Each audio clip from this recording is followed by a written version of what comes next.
शक्ति परेशान, और जो अपनी शक्ति का उपयोग करेगा कहाँ करेगा? दूसरों को पीड़ा पहुंचाने के लिए करेगा।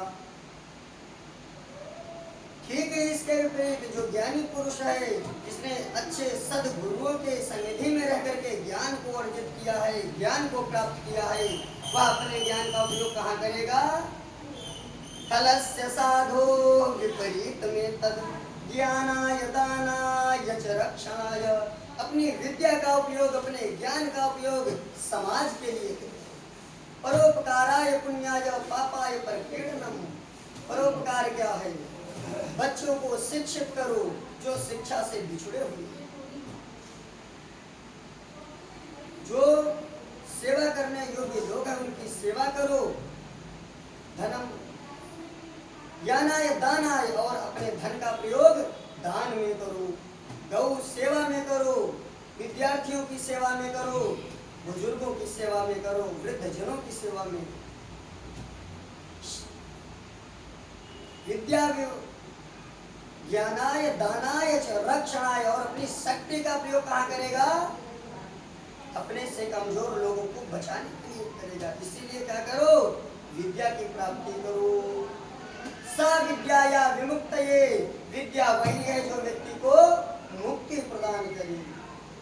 रोजगार प्रदान करने वाली विद्या नहीं, वो आपको मुक्ति नहीं देगी। एक रोज वो आपको रोटी दे सकती है, लेकिन आपको मुक्ति अगर प्रदान करेगी, सा विद्या या विमुक्तये। हमारे धर्मशास्त्र 4 वेद, 18 पुराण, भागवत, भगवत गीता, अरे इनका सबका अध्ययन करो और समाज को कुछ दीजिए। समाज आपसे मांग रखता है क्या? कि ब्राह्मण के 6 कर्तव्य हैं। कौन कौन से? अध्ययन अध्यापनं चैव यजनं याजनं तथा। क्या? पढ़ो और पढ़ाओ, यज्ञ स्वयं करो और यज्ञ कराओ, दान लीजिए और दान कीजिए। आज के समय की बहुत बड़ी विडंबना है कि लोग धन के पीछे ही लगे हुए हैं। धन आना चाहिए कहीं से भी, गलत। वेदों की सेवा करो, भगवान की सेवा करो, वेद पुरुष भगवान की सेवा करो। अरे बालक का जब जन्म हुआ है तो खाने को तो मिलेगा, इसीलिए अपना पूरा जीवन समर्पित कर दो। अरे विद्वान तो वही व्यक्ति है जो वास्तव में कहीं पे बैठा दिया जाए तो समाज का मार्गदर्शन कर सके, लाखों लोगों की भीड़ में बोल सके। क्या बोलना है? जो समाज को नई दिशा प्रदान करे। उसके लिए हमें पढ़ना पड़ेगा, सूर्योदय से पहले उठना पड़ेगा और जी जान से जुटकर पढ़ना होगा, सोने से नहीं होगा। इसीलिए जाग जाओ, बस यही संदेश। मातृदेवो भव, पितृदेवो भव, आचार्य देवो भव, अतिथि देवो। कहने का तात्पर्य यही है, यही समय है, पढ़ने का समय है, सही समय।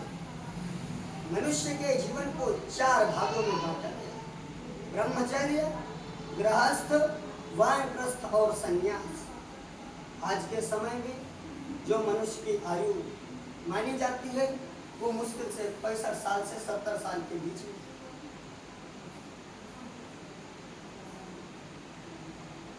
5-6 साल की अवस्था तक बालक पढ़ नहीं पाता है और 5-6 वर्ष की अवस्था से पढ़ना शुरू करता है तो वो मुश्किल से 20 वर्ष की अवस्था तक पढ़ता है, ज़्यादा से ज़्यादा 25 वर्ष की अवस्था तक पढ़ता है। 20 जो व्यक्ति पढ़ लेगा वह वास्तव में बन जाएगा, क्योंकि प्रथमेनार्जिता विद्या द्वितीयेनार्जितं धनम और तृतीयेनार्जितं धर्म चतुर्थे किं करिष्यति। जिस व्यक्ति ने विद्या ही प्राप्त नहीं किया तो वो धन कहाँ से प्राप्त करेगा? क्योंकि धन का स्रोत तो विद्या है। भाई आपको ज्ञान नहीं होगा तो आप अपने घर से बाहर जा नहीं सकते हो, और अगर पढ़ोगे तो गुरुजी ने क्या बताया? विद्या बंधुजनों विदेश गमनी, विद्या परा दैवता, विद्या राजसु पूज्यते न तु धनम, विद्या विहीना पशु। इसीलिए ज्ञान की उपासना करो।